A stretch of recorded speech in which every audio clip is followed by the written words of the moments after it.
Ako po si Joanne, dating single mom na nakatagpo ng tunay na pagmamahal sa isang taong hindi ko inakalang magmamahal sa akin ng lutusan. Si Jason, ang lalaking nagparamdam sa akin kung gaano ako ka-importante. At first, akala ko hindi siya seryoso sa estado kong dalaga at ina.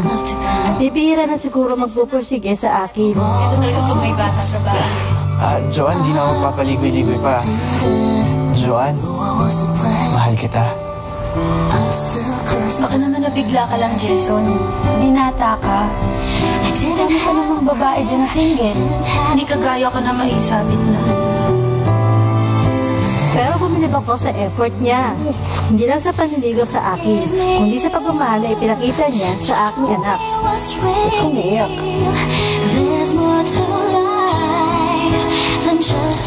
Wala. Natutuwa lang kasi ako kasi malapit ka kay Jopay kahit na hindi ikaw yung ama niya.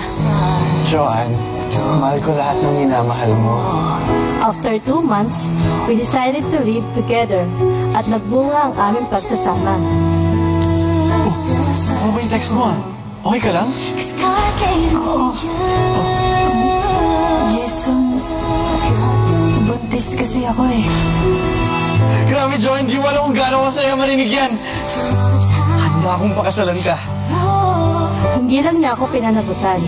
Binigyan pa niya ng pangalan ng aking 2 anak. Ngayon, I'm a full-time housewife. Nag-aalaga ng mga supling at ng lalaking gusto kong makapili habang buhay. We're not a perfect family. Pero, masasabi kong we're truly blessed and happy. Mr. and Mrs. A. Sana po ay awitin ninyo ang song na ikaw. Inihandog ko po ito sa aking asawang si Jason, ang taong kumpleto sa aking pagkatao at bumuo ng aking pamilya. God gave me you to show me what's real.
salamat kina Jason at Joanne sa pagbabahagi ng inyong napakagandang love story na binigyang buhay po ni na Thea Tolentino at Mikoy Morales. Naway tumagal pa ang inyong pagsasama at lalong maging maligaya ang inyong pamilya. Sa mga couples dyan na may mga couples dyan at life partner, i-share nyo rin po ang inyong mga storying pag-ibig at mag-send lang po kayo ng message sa Party Pilipinas official Facebook page. From a beautiful love story, eto naman po ang kwento ng tagumpay ng isang taong pinabili po tayo ng 26 na taon. Panoorin niyo po ito.